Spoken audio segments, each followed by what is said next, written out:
Welcome back to my channel. मेरे channel को like and subscribe कर दें। मैं आपको बताने जा रही हूँ गीता का 4, 5 एवं 6 श्लोक, जो इस प्रकार है। संबंध। पांडव सेना की व्यूह रचना दिखलाकर अब दुर्योधन 3 श्लोकों द्वारा पांडव सेना के प्रमुख महारथियों के नाम बतलाते हैं। प्रश्न: अत्र पद का यहाँ किस अर्थ में प्रयोग हुआ है? उत्तर: अत्र पद यहाँ पांडव सेना के अर्थ में प्रयुक्त है। प्रश्न: युधिक पद का अन्वय अत्र के साथ न करके भीमार्जुन समाह के साथ क्यों किया गया? उत्तर: युधि पद का यहाँ अत्र का विशेष्य नहीं बन सकता, क्योंकि उस समय युद्धारंभ ही नहीं हुआ था। इसके अतिरिक्त उसके पहले पांडव सेना का वर्णन होने के कारण अत्र पद स्वभाव से ही उसका वाचक हो जाता है, इसलिए उसके साथ किसी विशेष्य की आवश्यकता भी नहीं है। भीमार्जुन समाह के साथ युधि पद का अन्वय करके यह भाव दिखलाया है कि यहाँ जिन महारथियों के नाम लिए गए हैं वे पराक्रम और युद्ध विद्या में भीम और अर्जुन की ही क्षमता रखते हैं। प्रश्न: युयुधान, विराट, द्रुपद, धृष्टकेतु, चेकितान, काशीराज, पुरुजित, कुंती, भोज, सैव्य, युधामन्यु और उत्तमौजा कौन थे? अर्जुन के शिष्य सात्यकी का ही दूसरा नाम युयुधान था। ये यादव वंशीय राजा सिनी के पुत्र थे। ये भगवान श्री कृष्ण के परम अनुगत थे और बड़े ही बलवान एवं अतिरथी थे। ये महाभारत युद्ध में न मरकर यादवों के पारस्परिक युद्ध में मारे गए थे। युयुधान नामक एक दूसरे यादव वंशीय योद्धा भी थे।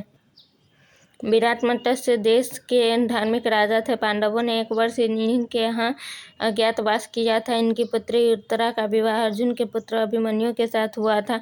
ये महाभारत युद्ध में उत्तरश्वेत और शंख नामक तीनों पुत्रों सहित मारे गए। द्रुपद पंचाल देश के राजा पृषत के पुत्र थे। राजा पृषत और भरद्वाज मुनि में परस्पर मैत्री थी। द्रुपद भी बालक अवस्था में भरद्वाज मुनि के आश्रम में रहे थे।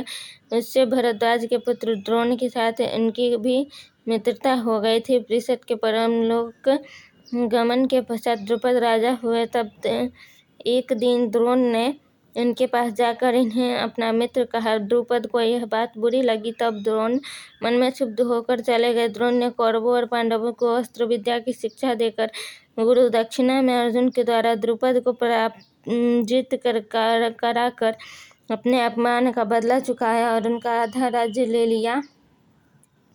द्रुपद ने ऊपर से द्रोण से प्रीति कर ली, परंतु उनके मन में क्षोभ बना रहा। उन्होंने द्रोण को मारने वाले पुत्र के लिए याज और उपयाज नामक ऋषियों के द्वारा यज्ञ करवाया। उसी यज्ञ की वेदी से धृष्टद्युम्न तथा कृष्णा का प्राकट्य हुआ।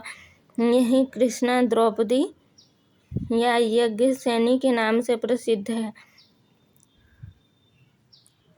और स्वयंवर में जीतकर पांडवों ने उसके साथ विवाह किया। राजा द्रुपद बड़े ही शूरवीर और महारथी थे। महाभारत युद्ध में द्रोण के हाथ से इनकी मृत्यु हुई। धृष्टकेतु चेदी देश के राजा शिशुपाल के पुत्र थे। ये महाभारत युद्ध में द्रोण के हाथ से मारे गए थे। चेकितान वृष्णिवंशीय यादव महारथी योद्धा और बड़े शूरवीर थे।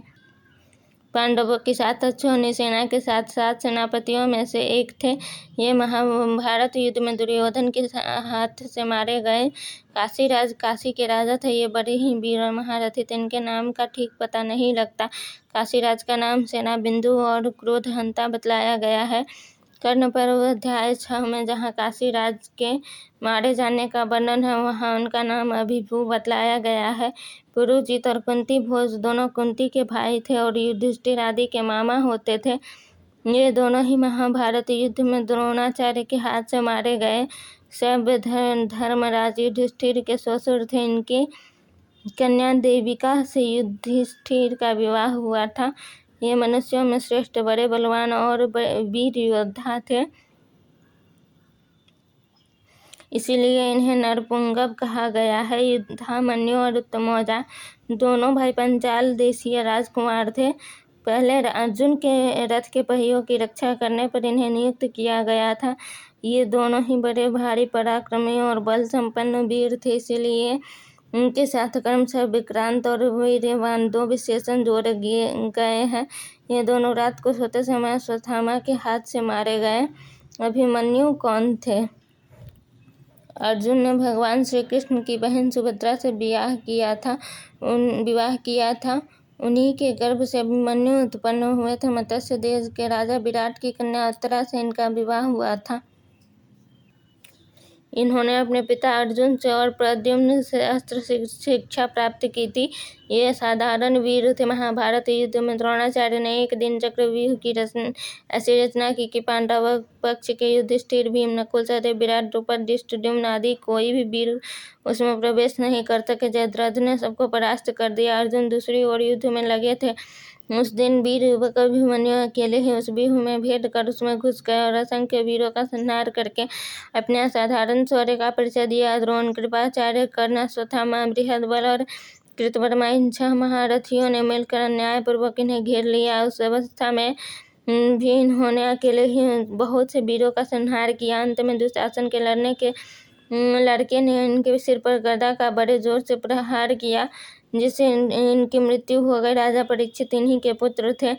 प्रश्न: द्रौपदी के 5 पुत्र कौन कौन थे?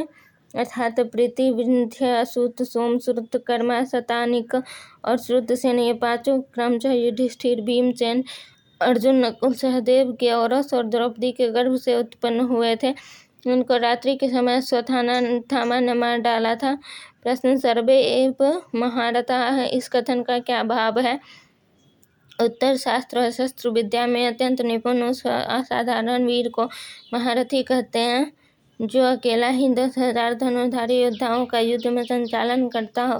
एको 10,000 युद्धयेद्यस्तु धन्वीनां शस्त्र शास्त्र प्रवीणश्च महारथी इति स्मृतः। दुर्योधन ने यहाँ जिन योद्धाओं के नाम लिए हैं ये सभी महारथी है। इसी भाव से ऐसा कहा गया है। प्रायः इन सभी वीरों के पराक्रम का पृथक पृथक रूप से विस्तृत वर्णन पाया जाता है। वहाँ भी इन्हें अतिरथी और महारथी बतलाया गया है।